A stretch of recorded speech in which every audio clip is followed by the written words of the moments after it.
और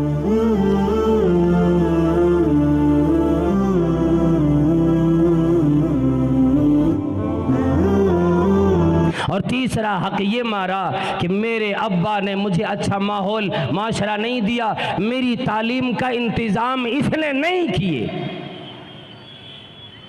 अल्लाहु अकबर।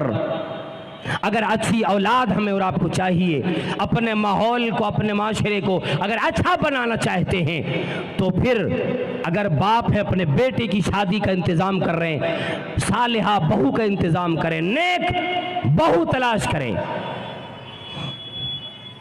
इसलिए कि इसका बड़ा असर पड़ता है।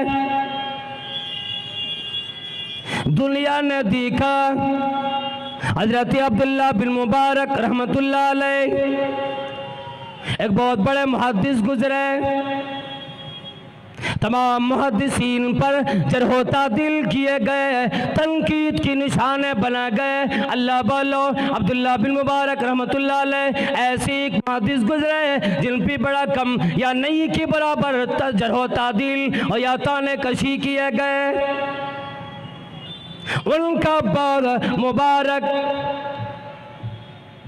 एक आदमी की गुलाम बना हुआ था, बाग में काम करता, बाग की सिंचाई किया करता। एक दिन बाग का मालिक आ गया, अब्बा भी अमानतदार थे, और आके बैठे, बैठने के बाद कहने लगे, ओ जी पानी लेके आओ और इस बाग में जो फल सबसे मीठा हो, अच्छा लगता हो, वो फल मुझे ला के दो, आज मेरा दिल है मैं खाऊं। अब मुबारक रहमतुल्लाह अलैह ने जब फल ला करके दिए, खट्टा निकला, फिर कहा तुम्हें अंदाज़ा नहीं, दूसरा फल लाओ, ये खट्टा है, फिर दूसरा लाया गया, वो भी कसीला निकला, यानी बेहतर फल नहीं दे सके। कहने लगे नाराज़ होकर, क्या तुम्हें अभी तक पता नहीं है कि मेरे बाग में कौन से दरख्त में कि कैसा अच्छा फल लगता है, सबसे उम्दा फल किस दरख्त में लगता है, कौन सा आम या कौन सा अंगूर या कौन सा फल सबसे अच्छा होता है, तुम्हें यह अंदाज़ा आज तक नहीं, 20 सालों से मेरे बाग में गुलामी कर रहे हो, सिंचाई कर रहे हो।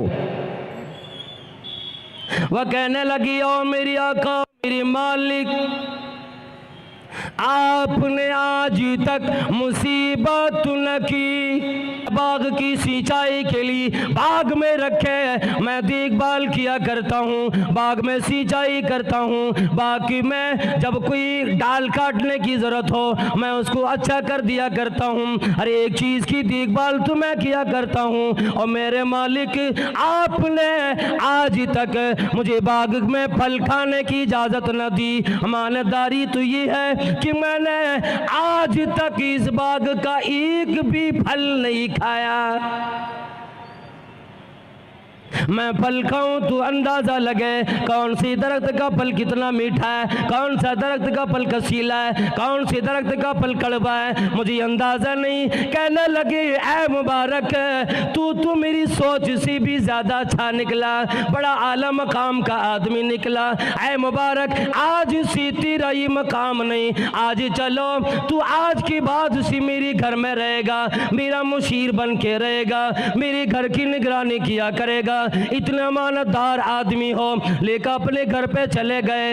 एक दिन मुबारक रहमतुल्लाह अलैह जब वहाँ पे दरवाजे पे खड़ा है, देखा अपना मालिक एक मरतबा घर के अंदर जाता है फिर बाहर आता है। गोया कि आदमी जब परेशानी में हो चलने लगता है, उठने लगता है, बैठता है, सोचने लग जाता है और ये चेहरा बता देता है किसी परेशानी में यह आदमी मुब्तला है। मुबारक ने पूछ दिए, ओ मालिक जी, अगरचे मैं आपका गुलाम हूँ लेकिन मैं ये आज जानना चाहता हूँ क्या कोई तकलीफ आपको लगी, क्या कोई परेशानी है? आज से पहले मैंने आपको इस हालत में नहीं देखे, क्या कोई परेशानी आपको है? कहने लगे, हाँ मुबारक परेशानी तो है, मेरी एक ही बेटी है और उसके लिए बड़े बड़े घरों से पैगाम आया है, किसी चौधरी के घर से आया, मुखिया के घर से आया, शाहों के घर से आया, पैगाम आया मैं अब फैसला करने पे मजबूर, मैं परेशान हूँ। मैं फैसला कैसे करूँ, किस आदमी का पैगाम कबूल करूँ, किसको ठुकराऊँ, ये मुझे पता नहीं। मेरी बीवी मैं भी सुबह से लेकर अभी तक बैठ के मशवरे करते रहे, बात न बन पाई। मैं वही सोचता हूँ कोई रास्ता निकले कि मैं किसका इंतखाब करूँ। अब वो कहने लगी, ओ मालिक, ओ मेरी आका, अगर आप गुस्ताखी माफ करो, मैं भी एक मशवरा देना चाहता हूँ। वो तो पढ़े लिखे इंसान थे, अमानतदार थे। कह के बतलाओ फिर क्या बात है। कहने लगे, देखें दुनिया में 4 वजह से 4 चीज़ों को लोग देखते हैं। जैसे कि हदीस मुबारक के अंदर भी ये चीज़ मौजूद है कि 4 चीज़ों को लोग देखा करता है, और उन 4 चीज़ों में कभी कभी एक ही चीज़ पर इक्तफा कर लेता है। माल देखता है, हुस्न जमाल देखता है, ख़ानदान देखता है, और सबसे आखिर में हल्की दीनदारी देख लेता है कि नमाज भी पढ़ती है कि नहीं। तो ये चारों तरीके 4 किस्म के लोगों के हैं। अल्लाह अकबर। कहने लगे, ओ मेरे मालिक, अगर आप यहूदियों की तरीके पे आप अपनी बेटी का निकाह करना चाहते हैं, यहूदी लोग दौलत को ही अव्वलियत देता है, हर शय पर उसकी तरजीह दौलत को मिलती। अगर आप यहूदियों की तरीके पे अपनी बेटी का निकाह करना चाहते हैं, देखें इन लड़कों में जितने का पैगाम आया, सबसे ज़्यादा दौलतमंद लड़का कौन है। अगर आप हुस्न जमाल देखना चाहते हैं, और मेरी बादशाह आप देखें, ईसाई लोग उस जमाल देखता है, हुस्न को देखता है। आप इन लड़कों में देखें, सबसे ज़्यादा हुस्न जमाल का मालिक कौन है, अपनी बेटी का रिश्ता उस लड़के के साथ कर दें। और तीसरा ये है कि अगर आप ये देखते हैं, बड़ा ख़ानदान मिले, बड़ी कोठी मिले, बंगला वाला हो, ख़ानदान का रौब ज़माने में जमा हो, तो मजूसी लोग इस चीज़ को देखा करता है, उसके तरीके को अपना कर आप ये देखें कौन सा लड़का सबसे बड़ा ख़ानदान वाला है, उसके निकाह में अपनी बेटी को दे दे। और एक सबसे प्यारी बात, ओ मेरी आका, जो शरीयत ने बतलाया, फरमाया पद पर बिदात दीनदार लड़की को तरजीह दो। इस्लाम का तरीका यह है। कहने लगी, ओ मुबारक, आज तू मेरे ख्याल से भी ज़्यादा अक्लमंद निकला। और ये कह कर कि अपने घर में अपने बीवी के पास तशरीफ़ ले गए, और घर जाने के बाद कुछ देर के बाद फिर वापस बाहर निकले और कहने लगे, मुबारक इधर आ कि मैं तेरे सारे मशवरे को मानता हूँ, तू मेरा एक मशवरा मान लेगा। कहने लगे, अगर मेरे लायक हो तो मैं तो कभी ये नहीं कहूँगा कि मैं टाल दूँ, मैं आपके मशवरे पे अमल करने को तैयार हूँ। कहने लगे, मैंने मेरी बीवी ने बैठ के मशवरा किए, जितने लड़कों का पैगाम आया है हर एक पैगाम पे मैंने बड़ी निगाह डाली, गहराई के साथ देखे, कोई पैगाम हमें समझ में नहीं आया। हमें समझ में ये आया, ऐ मुबारक, अगर तू चाहो तो मैं अपनी बेटी का निकाह आप से करा दूँ। कहने लगे, ओ मालिक जी, मैं गुलाम हूँ, मेरे पास कुछ नहीं। कहने लगे, मैं जानता हूँ और इंतखाब की निगाह आप पे पड़ी है। बेटी भी लायक थी, अल्लाह बोलो, इन्हीं दोनों इसी जोड़े से अल्लाह रब्बुल आलमीन ने अब्दुल्ला रहमतुल्लाह अलैह को जी एक बेहतरीन मुहद्दिस बने। ज़माने में उन्होंने पैदाइश ली, नेक माँ बाप से नेक औलाद पैदा हुआ करती, इसीलिए दुनिया के अंदर अपने घर को अच्छा बनाना हो, नेक औलाद छोड़ना हो। जबकि फरमाया अल्लाह के नबी सल्लल्लाहु ताला अलैहि वसल्लम ने, इदा मातल इंसान इनक़ता अन्हु अमलु, जिस दिन इंसान मर जाता है सारा अमल, सारी नेकियों की ज़राए बंद हो जाते हैं। अब आज से उसकी नामा अमाल में एक नेकी का भी इजाफा नहीं किया जा सकता। फमा इल्ला मिन सलास सदक़तिन जारिया औ इल्मिन युंतफ़उ बिही औ वलदिन सालिहिन यदऊ लहु। मैं सदक़ी जारिया किया, कई मदरसे बनवाए, मस्जिद बनवा दिए, कुएं खुदवा दिए, सरीरा काम करा दिए, लोगों के फायदे के लिए सराय बनवा दिए, अलग अलग काम करा दिए, ज़माना फायदा उठाया करता है। या अलग किसी को पढ़ाया, गरीब की पढ़ाने की जिम्मेदारी ली, मदरसे में 2 यतीम की किफ़ालत की जिम्मेदारी ली, और मौलाना साहब 2 यतीम का खर्चा 1 साल में जितना आएगा मैं देने को तैयार हूँ। जब तक ये बच्चे हाफिज़ कुरान नहीं बन जाता मैं इसकी किफ़ालत के लिए तैयार हूँ, जितना खर्च आएगा मैं दूंगा। एक तो तरीका ये है, दूसरा ये कि आप किताबों को जो लोग पढ़ना जानते हों उसे आप तकसीम कराएं, इल्म को फैलाएं जिससे फ़ायदा लोग उठाया करें। और फरमाया वलदिन सालिहिन, या नेक औलाद आप दे दें, वो नेक औलाद फिर आपके मरने के बाद भी आपके हक में दुआ करे, और आपने जो उसे सीधी राह पे चला के गया अल्लाह रब्बुल आलमीन उस औलाद की वजह से आपके हक में दुआ कबूल करे, और फिर मरने के बाद जब आप कब्र में पड़े हों, आलम बरज़ख में हो, वहाँ भी नेकियों में इजाफा होता रह जाए। क्यों? वलदिन सालिहिन, नेक औलाद की वजह से। इंशाअल्लाह 5 मिनट। तो नेक औलाद को छोड़ना,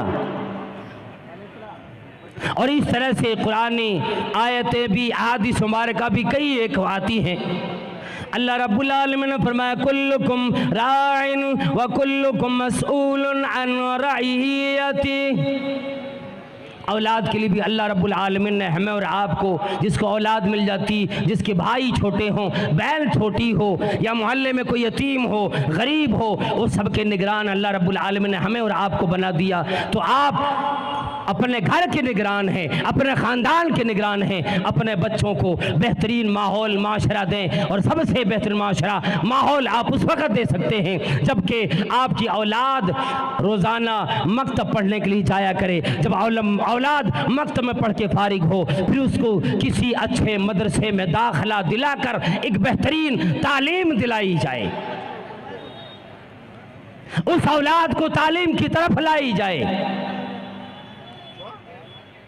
ये अपने औलाद के साथ खैर खाही और उसके हुकूक अदा करने वाले होते हैं। इसलिए हमें और आपको चाहिए कि हमारी औलाद, जब अल्लाह रब्बुल आलमीन ने हमें औलाद से नवाज दे, चाहे वह औलाद लड़का हो या लड़की हो, उसमें कोई फ़र्क नहीं, तालीम आप औलाद को दें। लेकिन आजकल इन चीज़ों का ख्याल ज़रूर रखें कि स्कूलों में, कॉलेजों में जब अपनी बेटी को ख़ास तौर से भेजें, उस पर कड़ी निगाह रखें, आने जाने पर निगाह रखें, अपनी बेटी को आला से आला दीनी दुनियावी दोनों तालीम दिलाएं। बेटे के ऊपर भी आप निगाह रखें। सबसे बेहतरीन और सबसे अच्छी चीज़ ये है कि उस जगह में अपनी औलाद की तालीम का इंतज़ाम करें जहाँ पे मखलूत तालीम ना हो,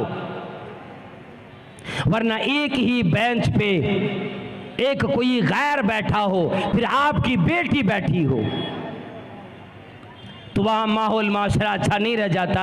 ऐसी तालीम से हमारी आपकी शरीयत ने मना किया है। सबसे अच्छे तालीम गाह मदरसा है। आप मदरसे को परवान चढ़ाएं, उसके दामे दिल में कदमे सुखने साथ दें और इसे दवाम बख्शने की अल्लाह रब्बुल आलमीन से दुआ करें। और जब तक ये मदरसे कायम हैं, इनके यहाँ के पढ़ने वाले बच्चों का ख्याल करें, असातिज़ाए किराम का ख्याल करें और इसको जिंदा व जावेद रखने की कोशिश करें, माहौल को अच्छा बनाने की कोशिश करें, उलमाए किराम का साथ दें। इसलिए कि उलमाए किराम की इज्जत हम और आप अगर नहीं करेंगे, साथ नहीं देंगे, तो याद रख लें कि आज जो भी कुछ थोड़ा बहुत दुनिया के अंदर आप देख रहे हैं, भलाइयाँ देख रहे हैं, जो अच्छाइयाँ देख रहे हैं, लोग कम अज़ कम अभी मस्जिद की तरफ थोड़े ही सही 0% ही सही समझ लें आप, 1% ही सही समझ लें। जो लोग मस्जिद की तरफ आ रहे हैं, ये उलमाए किराम की देन है। अल्लाह वालों, इनकी फिक्र करें, इनकी इज्जत करें, वरना पता नहीं हमारी मौत भी आ जाएगी, जनाजा पढ़ाने वाला कोई नहीं मिलेगा,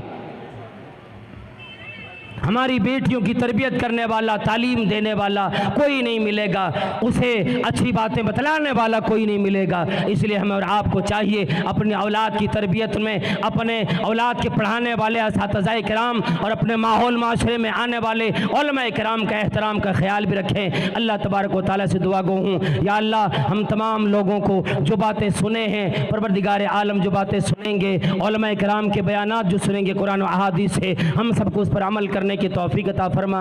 या अल्लाह उलमाए किराम के साथ इज्जत व अदब एहतराम के साथ पेश आने की तौफीक अता फरमा। या अल्लाह हम सब में जिसकी शादी हो गई, जोड़े वाले हो गए, परवरदिगारा उसे नेक और साले औलाद अता फरमा। या अल्लाह जिन्हें तूने औलाद से नवाज दिया, इस नेमत की कदरदानी करते हुए अपनी औलाद को एक नेक माशरा, एक नेक माहौल देने की तौफीक अता फरमा।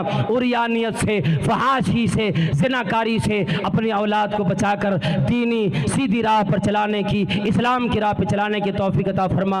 आमीन। मैं शुक्र अदा करता हूँ यहाँ की कमेटी मंझेली और इस मदरसा की कमेटी के, इस जलसा कमेटी के तमाम इंतज़ामिया के, मैं वैसे नाम से वाकिफ़ नहीं हूँ और अल्हम्दुलिल्लाह मैं जो यहाँ पे आया हूँ अभी अकमल हुसैन साहब के मार्फत से आया हूँ और पहली दफ़ा मुझे शायद इस जगह पे यहाँ आना हुआ है। अल्लाह ताला से दुआ करता हूँ, या अल्लाह इस जलसे के तमाम इंतज़ामिया कमेटी को और इसमें साथ देने वाले तमाम लोगों को, जितने लोग आज आ रहे हैं और जितने लोग अदब के साथ बैठेंगे, या अल्लाह सबको सुनने की तौफीक अता फरमा और या अल्लाह सबको हर तरह की परेशानी से अपनी पनाह अता फरमा। आमीन व आखिर दावाना अल्हम्दुलिल्लाह रब्बिल आलमीन। अस्सलामु अलैकुम व रहमतुल्लाहि व